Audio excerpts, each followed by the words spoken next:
उसको सरकार ने भी मेहमान बना के उसको रख दिया जेल में, उसको खाना खिला रहे हैं, वो अच्छे से खा पी के सो रहा है। उसको कौन टेंशन है, ना माँ का टेंशन ना बाप का टेंशन है।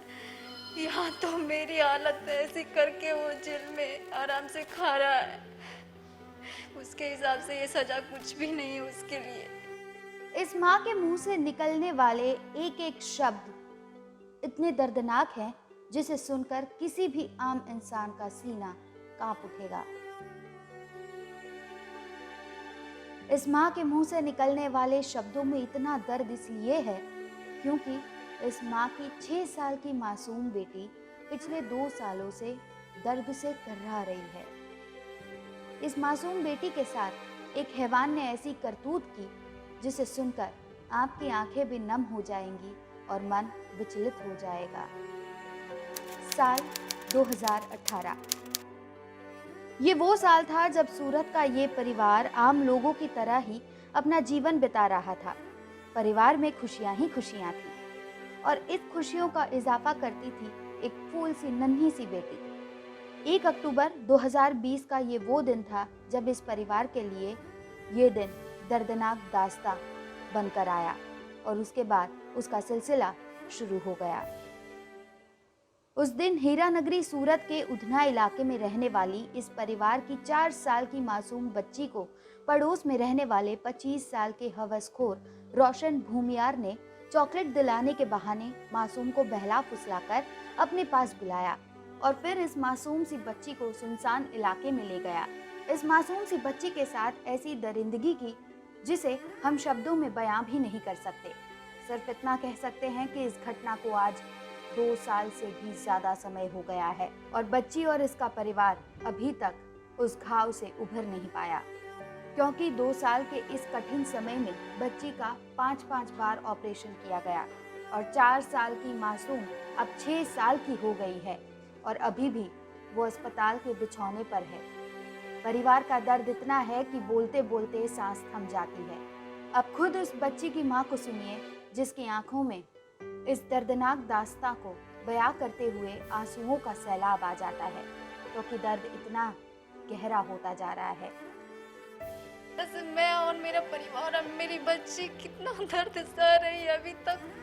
कोई छोटी सी बच्ची को 5-5 ऑपरेशन होता है क्या? बड़े लोग को एक छोटा सा ऑपरेशन होता है जो कितना दर्द कितना दिन तक रहता।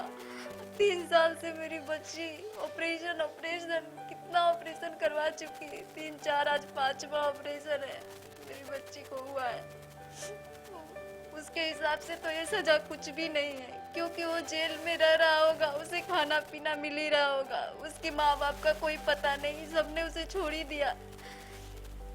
उसको सरकार ने भी मेहमान बना के उसको रख दिया जेल में, उसको खाना खिला रहे हैं, वो अच्छे से खा पी के सो रहा है। उसको कौन टेंशन है, ना माँ का टेंशन ना बाप का टेंशन है। यहाँ तो मेरी हालत ऐसी करके वो जेल में आराम से खा रहा है, उसके हिसाब से ये सजा कुछ भी नहीं है उसके लिए। मासूम के साथ रेप की वारदात के बाद लोगों के अंदर गुस्सा भी फूटकर सरकार पर निकला। सरकार ने भी फौरन कार्यवाही भी की और सरकारी किताबों में इस शैतानी दिमाग के दरिंदे को आजीवन कारावास की सजा भी सुनाई गई। और ये माँ उस न्याय से खुश नहीं है। वो बोल रही है कि बलात्कार के आरोप में सजा हुई, पर उसके बाद बच्ची और परिवार को जो दर्द मिल रहा है उसका क्या, क्योंकि उनकी बच्ची आज भी जिंदगी और मौत के बीच जूझ रही है। थोड़ा डेवलपमेंट हो जाए उसका खुद का, हार्मोन्स थोड़े बढ़े, उसके बाद करे तो शायद उसका रियूनियन अच्छा होगा, उसकी हीलिंग प्रोसेस भी अच्छी होगी। बहुत माइनर है, शायद 1 दिन का काम है, वो बाद में अपने कर लेंगे। तो अभी उसको फंक्शनली बराबर हमने करने की कोशिश की है और इसके लिए पीडियाट्रिक सर्जन की ज़रूरत पड़ती है। तो डॉक्टर समीर वाडेल है आशीर्वाद हॉस्पिटल से, उनकी मैंने मदद ली थी। उन्होंने साथ में रह के ऑपरेशन किया, लव एंड केयर में ऑपरेशन हुआ। अभी सबकी दुआई लगेगी। अब सब उसके लिए एक प्रार्थना करने का, तो भगवान उसको अच्छा करेंगे। इस सभ्य समाज को शर्मिंदा कर दिया था और इस हंसते खेलते परिवार पर मुसीबतों का पहाड़ टूट पड़ा। इस कठिन समय में इस परिवार को सामाजिक कार्यकर्ता और वकील प्रतिभा देसाई का सहारा मिला। जिन्होंने इस परिवार का केस भी लड़ा, जिसके बाद भी मानवता की मिसाल पेश करते हुए अभी भी इस पीड़ित परिवार के साथ खड़ी हैं और उन्होंने इस बच्ची को स्वस्थ करने का बीड़ा उठा लिया है और बेसहारा परिवार का दुख से सहभागी होने का फैसला लिया है। मेरी बच्ची को अपनी बच्ची माना। मेरी बच्ची भी इसको बड़ी मम्मी कह के इनको बुलाती है, बोलती है वो मेरी बड़ी मम्मी है। मुझसे भी ज्यादा इन्होंने किया है और ये जिम्मेदारी ली है कि उसको कन्यादान तक मैं करूंगी।